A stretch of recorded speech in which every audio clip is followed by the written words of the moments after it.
Simple సిద్ధాంతం.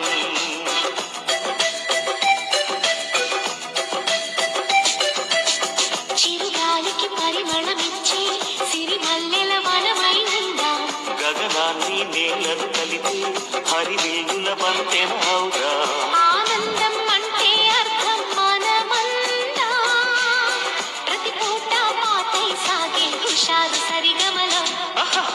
ఎన్నో ఎన్నో రాగాలుండే సంగీతం కాదా చల్లకి నవ్వుల కేరింత.